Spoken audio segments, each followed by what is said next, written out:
Hello mga kabibig, welcome back sa aking bagong YouTube channel. Ito ang pinakamaingay na YouTuber sa balat ng YouTube. Hoy, kumusta mga Bisaya?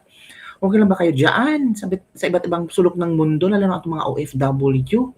Uy, hapit na ang Chinese New Year. Nako, bawal sa'yo kasi pro-China ka. Anti-China ka. So ito ang ating pag-usap-usapan ngayon ba? Usap-usap, pag-usap-usapan sa Bisaya ka na nag-usap ka, nagkaon. Pero sa Tagalog, yung ating ichika-chika. Eto na kabibig, kakahiya. Grabe. Sa panahon ni BBM, ang Pilipinas ay isa sa pinakakorap na bansa sa buong mundo. Hala, grabe. At alam mo ba kung ano ang rason, sabi ni Claire Castro? Ito na. Nakakahiya. Dahil lang kay Duterte kung bakit ang Pilipinas ay isa sa pinakakorap na bansa sa buong mundo. At si BBM daw ang tagalinis at nilinis ni BBM ang Pilipinas dahil sa pagkakurap ni Digong. Hala, naunsa man na naunsa in taon ka deklaro. Uy, mag-aapat na taon na si PBBM sa kanyang pwesto, digong ka pa rin? Hindi ka pa rin naka-move on, day. Sa panahon ng pandemic, day, buhay na buhay ang ekonomiya ng Pilipinas. Diba? Tapos sasabihin mo, si Digong ang pinakakurap. Si Digong, dahil kay Digong, kaya pinakakurap ang Pilipinas. At si BBM yung, savior. Si BBM ay isang anghel na nililinis ni BBM ang kurakot sa Pilipinas. So meaning, pagkaupo ni BBM at nag-apat na taon na siya, walang korupsyon nangyari. Uy, nabuang naman na ng bayhana. Uy, sige, kaon mo, day. Ang kaon niya butiti. Day, makabugo ba yun ang butiti, day? Or tingali, ang kaon mo, day ba? Kanang bugo-bugo sa isda.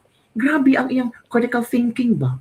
Analytical thinking ba? Grabe, no? Twisted ka yung storya. So meaning, yung mga korupsyon nangyari ngayon ay continuation ito sa panahon ni Pangulong Duterte. Haladay, wake up. Itong flood control, mess. Grabe ang paglaganap sa panahon ni VVM. At alam mo ba, day, si Tinio, day ba? At teacher party list representative, may binulgar tungkol kay BBM. Meron daw mga message, day ba? Chat-chat nila na doon inamin kung magkano ang kickback ni BBM at alam ito ni Leandro Leveste. Kaya pala si Leandro day, ni bakasyon sa ibang bansa day, baka takot lang si Leandro Leveste na siya ang magbulgar sa hawak na lang ebidensya ng mga constant messages day. Constant messages na kung saan doon nasakpan si Marcos o mga Undersecretary Bersamin kung ano ang kanilang negotiations, diba? Sa corruption, deliver this money to my house in Forbes Park. Bilyones ang delivery. Kaya galit na galit si Tinio day na binasura ang impeachment kasi si Tinio, diba? Makabayan black. Merong ebidensya. Ay, naku day, pero ngayon, sabi ni Claire Castro, sabi ni BBM, kasi si Claire Castro ang kanyang spokesperson, so kung ano ang sabihin ni BBM, ay sasabihin ni Claire Castro. Si BBM, tagalinis sa korupsyon ni Duterte. Daw ka nabuang day. Grabe na no? Grabe ang imong kuan ba? Ang imong pagka. Ay, sobraan ka kuan ba? Sobraan ka, anong tawag? Playing safe. Para sabihin talaga na santo yung niya, yung master niya, kay Duterte lahat ng bunto ng galit. Kay Duterte kasalanan ni Duterte, oy, mga ganun kabibig. So eto kabibig, i-share ko sa inyo, basta ko sabihin yung gawa-gawa ko na ang chika-chika nito. Hindi, oy, hindi ka to gawa-gawa, o basahin nyo ha, o yan, o, yan. Ang hindi corrupt na country, number 1, Denmark, wow, 89 ang score ha. Finland, pangalawa, Singapore, pangatlo ha. 2025 Corruption Perceptions Index. So yung pinakababa, yung pinakababa, yun ang mga pinakakorap. Yan ha. Bumaba ang rank at score ng Pilipinas sa 2025 Corruption Perception Index ng Transparency International. Ginagamit ang scale na 100 very clean. Ang Denmark 89. So kung 100 very clean, walang corruption. Sa Denmark, may corruption pero konti lang. Hanggang 0 or highly corrupt. highly corrupt yung pinakababa at zero. Nangangahulugan itong mas mababa ang ranggo kung mas mataas ang antas ng korupsyon. Pang 120 ang Pilipinas sa listahan ng 182 na bansa. Hala ka. Nakakuha ang bansa ng score ng 32/100. Hala, wala jud gid 50 no, 32 jud do. Isang puntos na mababa kaysa noong nakaraang taon. So bumaba tayo kabibig. Nabanggit sa report ang kontrobersya sa pagnanakaw sa public funds para sa flood control project sa Pilipinas ang rason kung bakit bumaba. The Philippines still did a great job. Despite, baka naguluhan kayo, huwag kayong magkalugulo ha. Ang perfect score nga walay corruption is 100. Ang score sa Denmark 89. So it means may konting corruption pero almost perfect na yung 89 ha. Ang Pilipinas 32, ang pinaka lowest at 0 mo na pinaka-corrupt. Ang Pilipinas 32 ang score over 100. So meaning corrupt talaga ang Ang rason kung bakit corrupt dahil sa mga flood control project anomalies. Pero alam nyo ba kung ano ang sagot ni Claire Castro? Nako, grabe ang sagot ni Madam Claire Castro. Grabe. Duterte na naman ang may kasalanan. Naunsa naman ni Claire. Puro lang Duterte ang mga nasa isip ba. Feel ko talaga, no? Itong si Claire Castro, ang iyang pamahaw, Duterte. Ang pananghalian niya, Duterte. Pati, snacks, Duterte. Dinner, Duterte. Midnight snack, Duterte pa rin.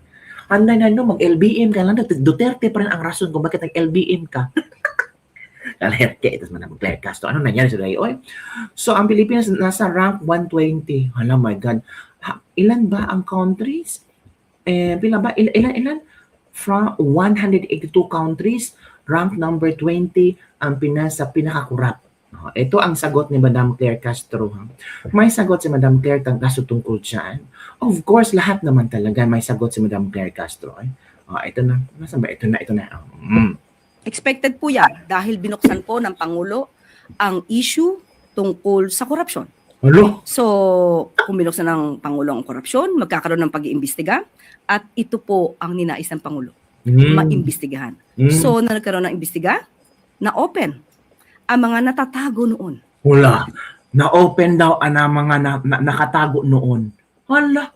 So, meaning, yung previous administration, sa mga ICI, sa mga Senate Blue Ribbon Committee, ang pinag-uusapan, yung pagkaupo ni Marcos hanggang ngayon. Wala, hindi naman pinag-usapan yung previous administration like Claire. Si Claire Castro ba? Nasa gobyerno no, pero hindi alam ang mga pinagsasabi. Hindi updated sa kung ano ang investigasyon sa ICI at sa Senate Blue Ribbon Committee. Hala. Kaya nililinis po ng Pangulo ang nangyari noong nakaraan. Hala. Lahat ng dumi noong nakaraan, nililinis ngayon. So expected po talaga na mabubunyag ang korupsyon na naganap noong nakaraan. At sa paglilinis pong ito, makikita po nila ang pagbabago para mas makita nila na pinipigilan at tinatanggal na ang korupsyon sa pamahalaan. Natanggal na ba? Bakit si BBM? Parang isa sa mga iimbestigahan. Nako, Claire, parang tulog pa to si Claire, no? Ano kayang klaseng panaginip meron siya ngayon? Sinabi niyong nakaraan on whose tenure, kanino pong president? Sa lahat na nakaraan. Wala pong particular. Kung meron po kayo naiisip na particular, malamang ay pareho po tayo na naiisip. Hala. Nagkaroon ng imbestiga? Hala ka. Grabe ha. Walang matino may niwala dyan kung meron man miyembro ng bangag-bangag movement. Sira naman ang araw, lumabas na naman siya. Ito yung babae hindi pa nakatira ng coke, pero mapagsalita mas malakas pa yung tama. Puro nakaraan anti-Claire, paano ngayon sa naganap harap-harapan? Hindi si BBM ang nagbulgar ng korupsyon sa flood control. Mismong ang baha ang nagbulgar na merong korupsyon. Dahil kung walang baha, walang nagbulgar. Walang nangyari sa investigasyon. Walang nakulong. Totoo nga Di pa proud nga si BBM na meron tayong 3,500 flood control project. Yan ba sa kasasona niya? Then few days, binaha. Doon. Ang Mother Nature na ang nagsupalpal kay BBM. Kanino ba yung project ang 3,500 nagkudol? Baka BBM project yun kasi proud na proud siya. Tapos nasira. Or mga ghost projects, di ba? Pambihira. Bakit nung nakaraan pa ang nililinis ng corruption? Wala na yon. Dapat ngayon kasalukuyan. Oh, di ba? Kasi gusto nila na isisi sa nakaraan. Ito yung mga tao ba na walang nagawa sa kanilang administrasyon, puro sisi sa nakaraan. Bakit, Day? Wala ba kayong project? Yung project nyo, ghost projects? Di ba mga kabibig? O, eto ha. Para talaga, tama na. Ito, Claire. Ito ha. Oh, itong, nasan ba yun? Ito. Gayunpaman, Pakinggan mo ito si Tinio Day, Claire ha. gayunpaman, nais po nating idiin na sapat-sapat ang allegation of facts sa complaint para sa sufficiency in substance.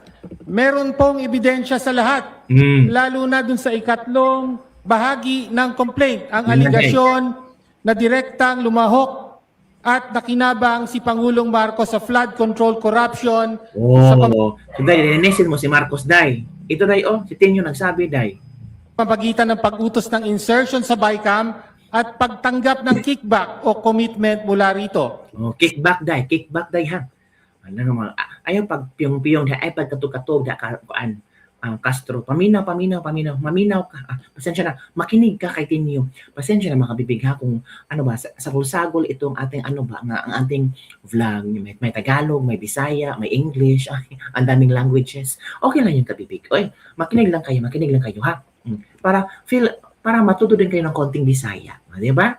Sa partikular, nasa complaint ng aligasyon na ayon kay Yusek Bernardo, nasa 100 billion na insertion na inutos ng Pangulo, 52 billion ang kanyang direktang hinawakan at mula rito ay nagbigay siya para sa Pangulo ng 8 billion.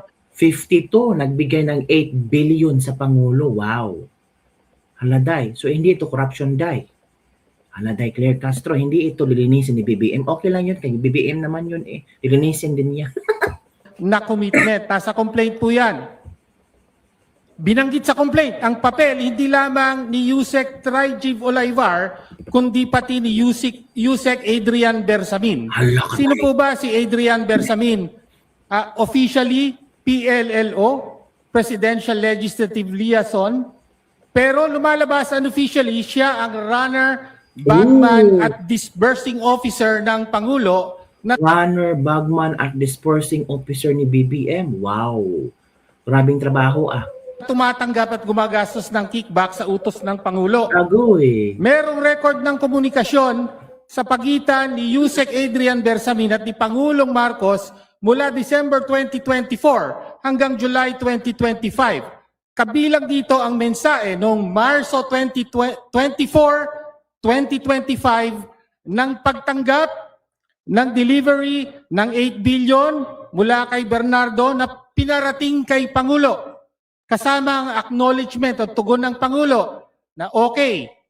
Sabi po sa mensahe, complete na po ang 7.122 delivery sa akin. Tapusin ko po ang computation today. Hala. Kalakip nito rin Grabe. ang detalyadong computation ng mga pinaggastusan ng 8 billion na kickback. Kasama po rito, pangunahin ang gastos para sa mga kandidatong sinuportahan ng Pangulo noong nakaraang eleksyon. Kasama rin ang gastos sa mga TV ad para sa eleksyon. Pambayad ng 6 million pesos para sa dayuhang pollster na si Perun na ginagamit na election consultant ng Malacanang at 68 million pesos bilang talent fee para sa isang performer na ginamit ng administrasyon sa kampanya. Nagpatuloy ang komunikasyon na ito hanggang July 2025. On July 10, pinaabot ni Yusek Bersamin na may delivery siya ng 2 billion pesos para sa Pangulo sa Nara Residence sa Forbes Park at sa sagot ng Pangulo. Sasabihan ko si June Baris. This is July 10. The President appears to be receiving kickbacks days before he went to Congress. Humarap siya rito at nagsabing, mahiya naman kayo. Sino po ang dapat na mahiya? bukod kay Yusek Bersamin, may kopya po ng record ng komunikasyong ito ang isa pang miyembro ng kapulungang ito, si Congressman Leandro Liviste, at pinarating sa amin sa ilan sa aming mga kasapian dito kasama si Congressman Erice. So naniniwala na kayo kay Leandro Liviste? Naniniwala na kayo? Hawak din ito ng isang LGU official na pinagkakatiwalaan ng mga Bersamin. Sa madaling sabi, may malakas na ebidensya sa aligasyon na may alam ng Pangulo ang corruption sa flood control. Direktang lumahok siya at tumanggap siya ng kickback mula rito. At nasa kapulungan ngayon ito kung boboto. Yun na kabibig ha. Galing yan kay Tinio ha. Tumanggap ng kickback si BBM ha. Ginamit sa panahon ng eleksyon at kung ano-ano pa. 8 billion. Wow. May ebidensya sila Tinio. Galing, meron ding ebidensya si Leandro Liviste. Paano sasagutin ng Malacanang? Sabi ng Malacanang. Sinagot ito ng Malacanang. Sabi ng Malacanang kabibig. Script lang yan para siraan si BBM. Kasi si BBM, nililinis niya ang mga corruption. Nililinis ni BBM ang mga corrupt. Pero si BBM, kickback. Yan ba ang totoong naglilinis ng corruption sa Pilipinas? May kickback na 8 billion? At saan naman ito nanggaling?